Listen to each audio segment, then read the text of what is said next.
may want to have a couple blocks, a blanket. We're going to get nice and stretchy.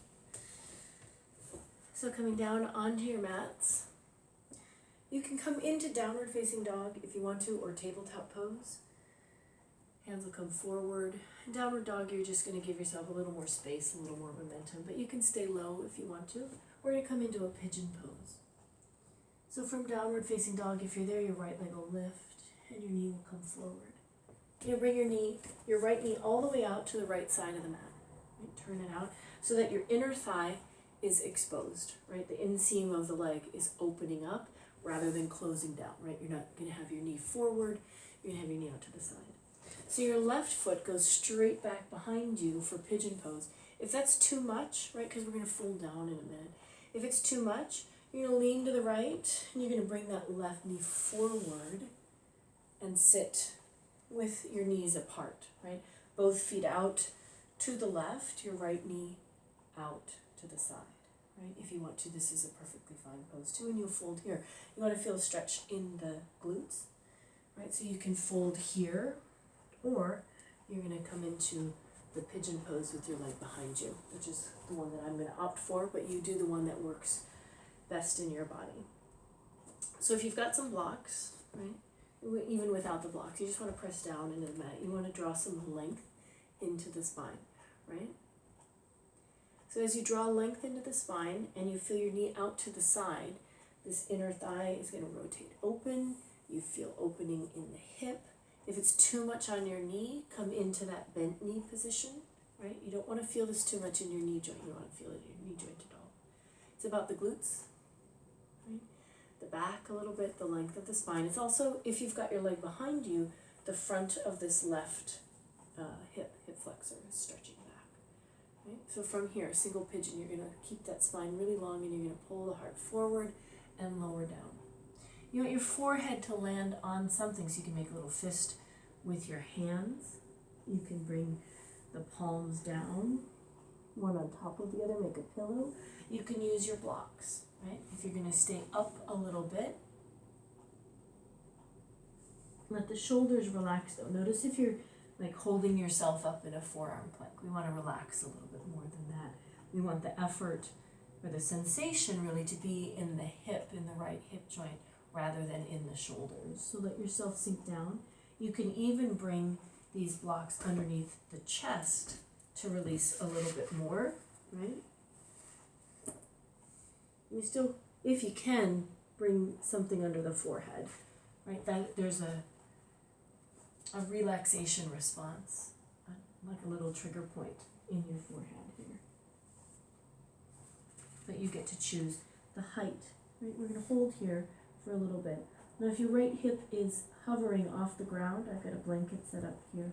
You can slide a blanket roll underneath. You can slide a block, another block underneath, so that that right hip lands on something.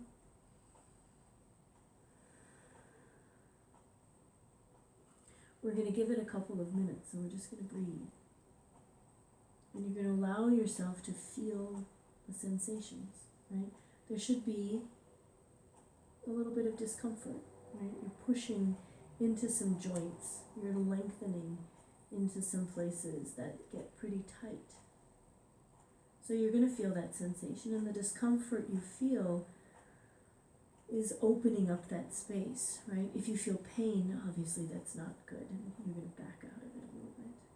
But a little bit of discomfort here with deep, deep breaths is part of the healing process, right? It's about getting into those places that we're clenching and allowing ourselves to breathe deeply as we open them up, so that clenching doesn't turn into more tension. But we meet that clenching, we meet that tension, that tightness, that stuckness, right, with deeper breaths to help open it.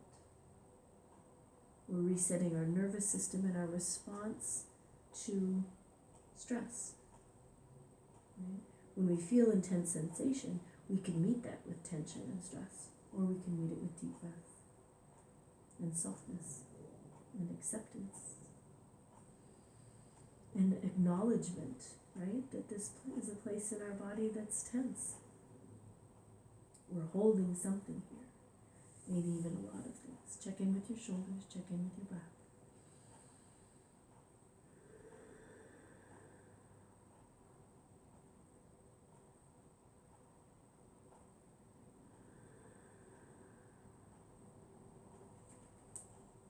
Check in with your jaw and soften. Take 5 more deep breaths.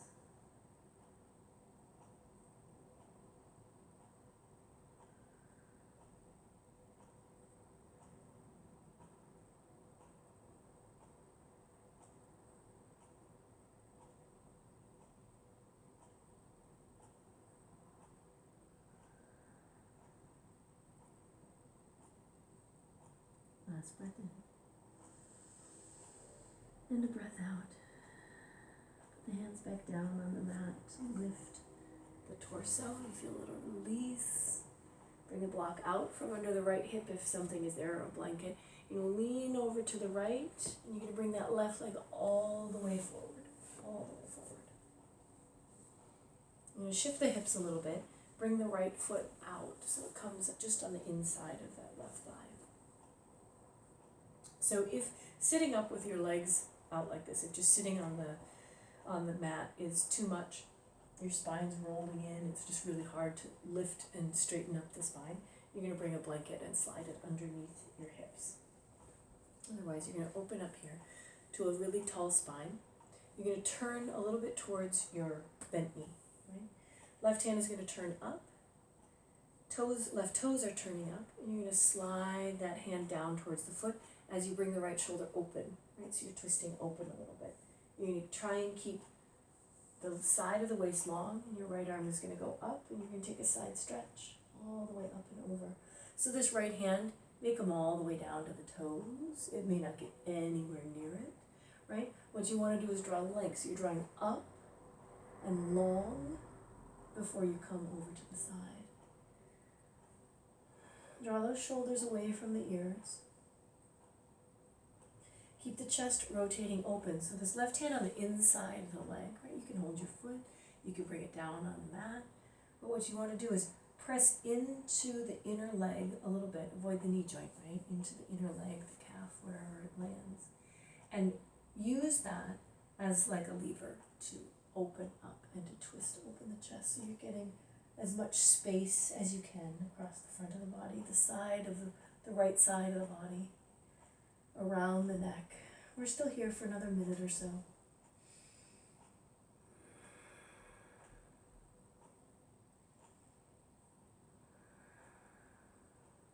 Notice where you're clenching. Notice if this right knee is lifting, drop it down. Release that gripping, that lifting, right?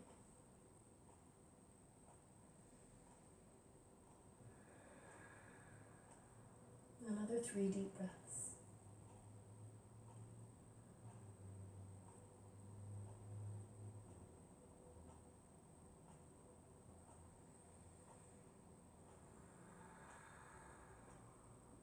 Right arm goes up.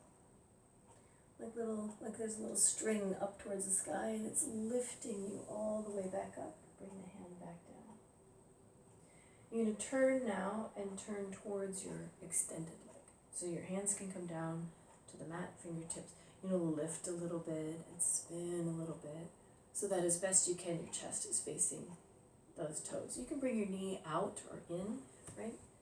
We're going to fold into it, so shift around so that you're going to be able to reach as far as you can, lengthening the sides of the waist, lifting up and out of the hips a little bit. Keep your fingertips down to start maybe, and just draw the heart towards the toes. See where it goes. Okay. You can bring your arms up or forward. You can reach for the foot. And again, maybe your hand is going to reach the foot. Maybe it's not going to come anywhere close. And nowhere close is fine, right? We're opening up we're starting from where we are. Your body needs a stretch. My body needs a stretch. But we're starting from different places, and that's okay. So you can even keep your hands down, right? And just, if grounding is going to help you keep the spine longer, that's where the hands need to be. The hands need to come back, right? Fingertips point back. Push into the mat to draw the heart towards those toes a little bit more. that's fine too. A belt, a strap around the foot is fine too. What we don't want to do is curl and slump into a fold, right?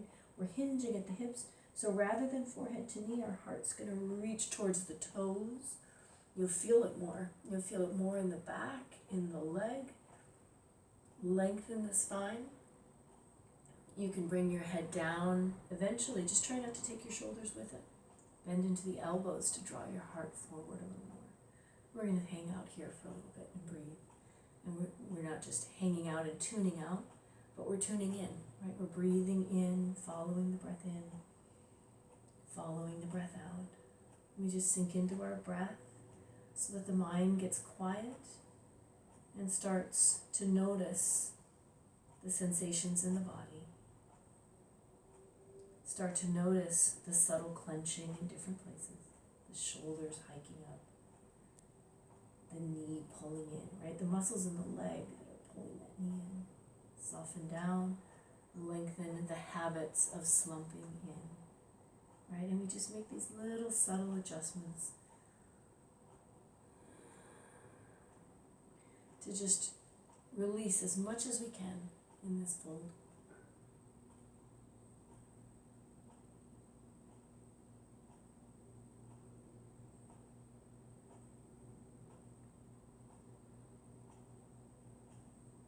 Lengthen a little bit more. Just a few more deep breaths.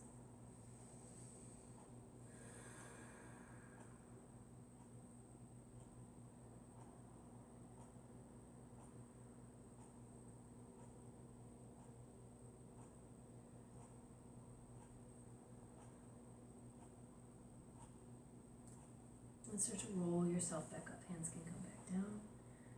Rolling through the spine. Lifting up. So your right knee's going to come up, your left knee's going to bend in, and you're going to shift again back into that table or downward facing dog. If you land in table, switch the hips a little bit, maybe bring a little blood flow back into the right side, the right leg, the right hip. If you land in down dog, maybe you're bending the knees and shifting around just a moment or two here in the center. Feeling a little uneven, right? Just the right side of the body has worked mostly, or at least the right hip. And give it a breath. If you're in down dog, lift the left leg up. If you're in table, just slide that knee forward, right? And over to the side. So you're going to take time to let the thigh bone rotate in the hip socket so the knee goes out to the side rather than forward.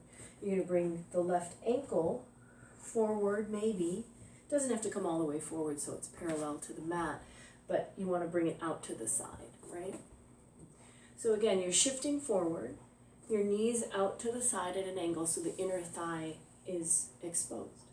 So you can either shift that back knee forward and find this bent knee position, your back foot can come out or pull in, or you can keep that leg behind you, which is what I'm going to opt to do today. So you're going to give yourself a moment again to press into the mat, to pull the heart forward. Lengthen the lower back. Draw the tail towards that back heel, or just back, right? If both knees are bent.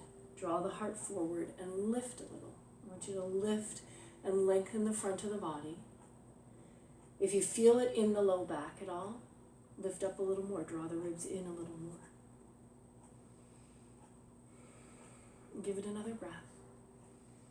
And then you're going to pull that heart forward, forward, forward, forward. Coming down onto forearms maybe, coming down onto blocks maybe bringing a block or a blanket underneath the left hip to let it rest on something. Right? Just tuck it underneath so it's not floating. If it's floating up, it's going to stay clenched the whole time. And we're trying to release that. We're trying to release and stretch and lengthen the outer muscles in the hip. Let go of the tension in the inner hip so we can press and compress into that joint.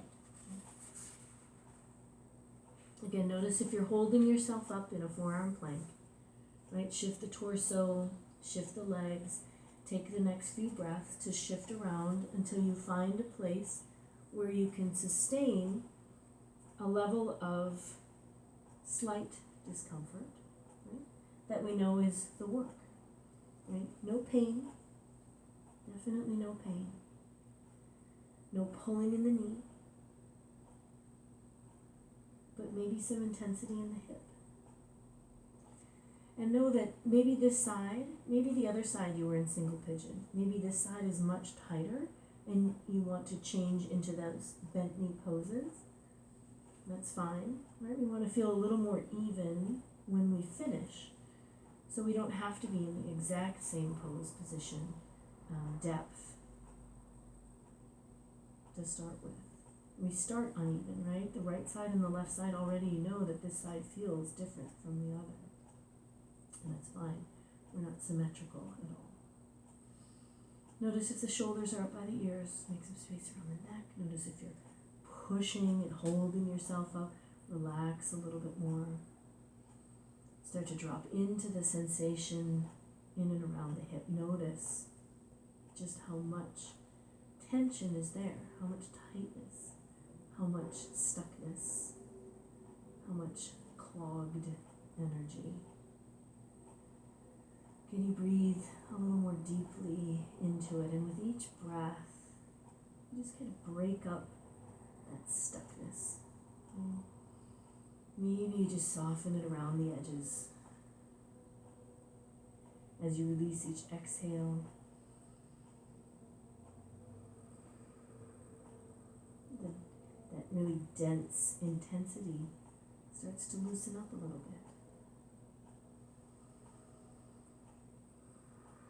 We're going to stay for a little while longer and do the work.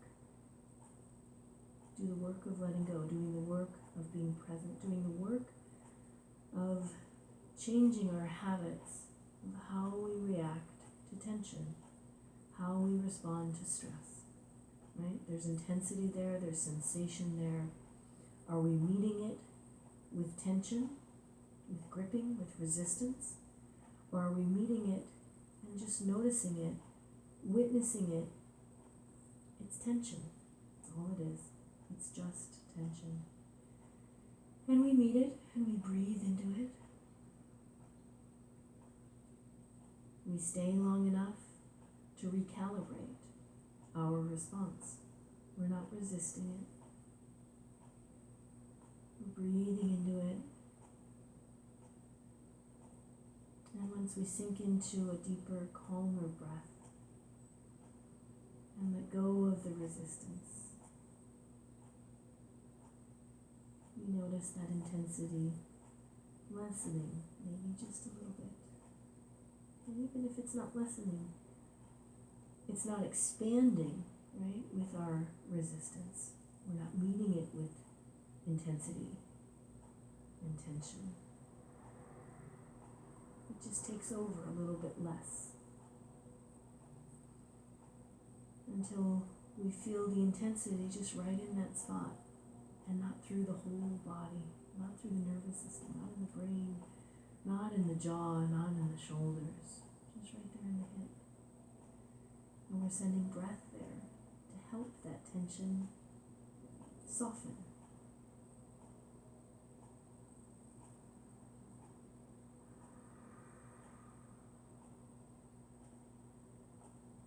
And take 5 more deep breaths.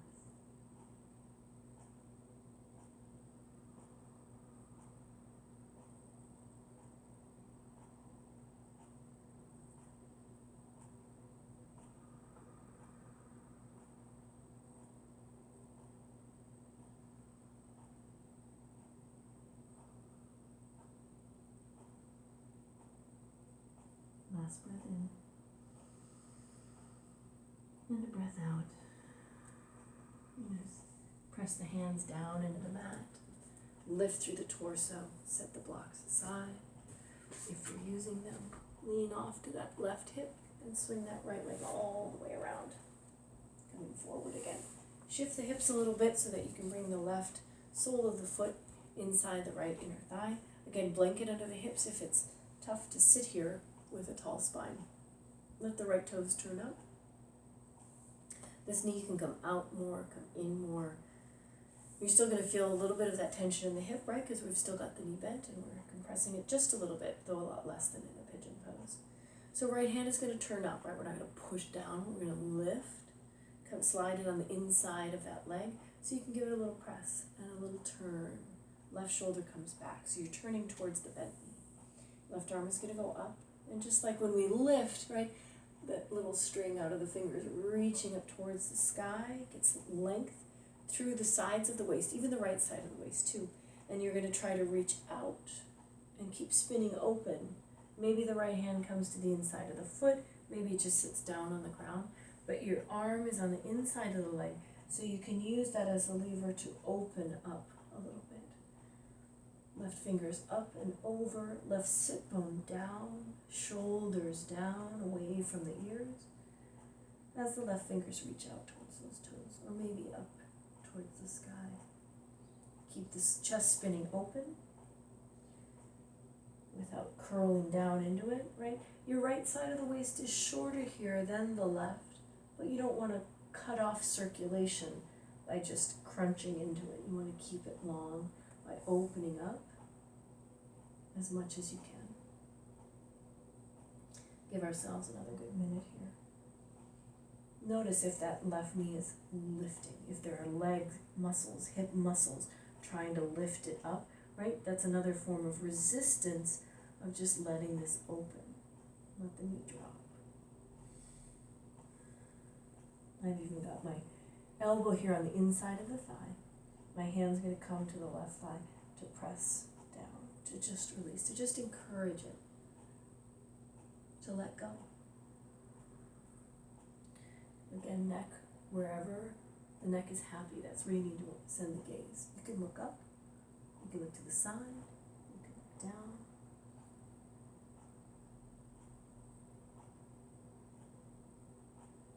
If your arm's over the head here, you want your palm to be turned back, right, not forward. You want that to come from your shoulder socket, so your shoulder's not pulling up into your ear. I'm just going to give it 3 more breaths.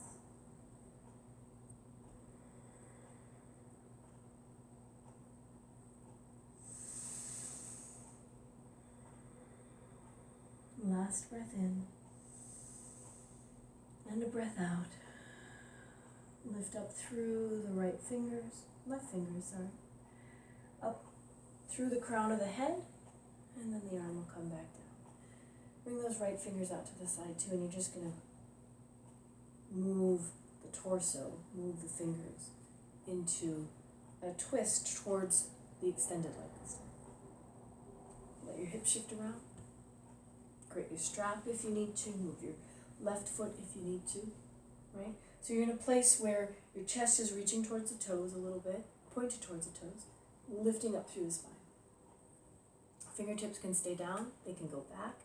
You're going to keep lifting. Notice if you're falling down into the hips already. Lift up, pull the belly in so that you can hinge at the hips. Maybe move the hands forward, reaching for the foot. You can even cross. Right, left hand to the outside of the right foot is going to help you stay in that twist a little bit. Finding more length. Maybe keeping that length, the right hand is going to cross. You're going to pull the heart towards the toes, right? We're not going to slump into a fold. You're letting the sit bones drop, and you're letting the heart move towards the toes as you lengthen into a fold.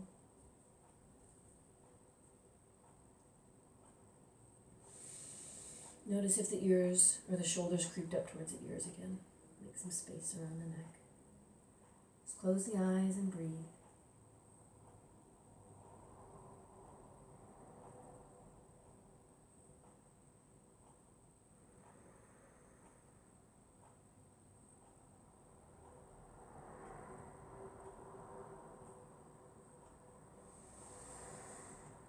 Notice how quickly the body turns towards a slump. Lengthen that heart forward again.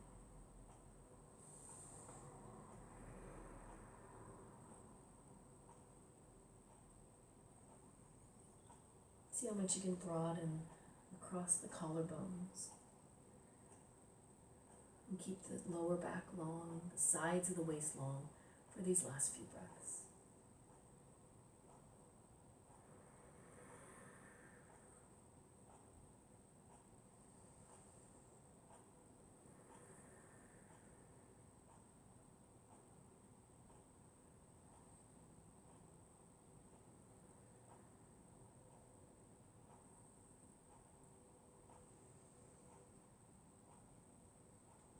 last 3 breaths.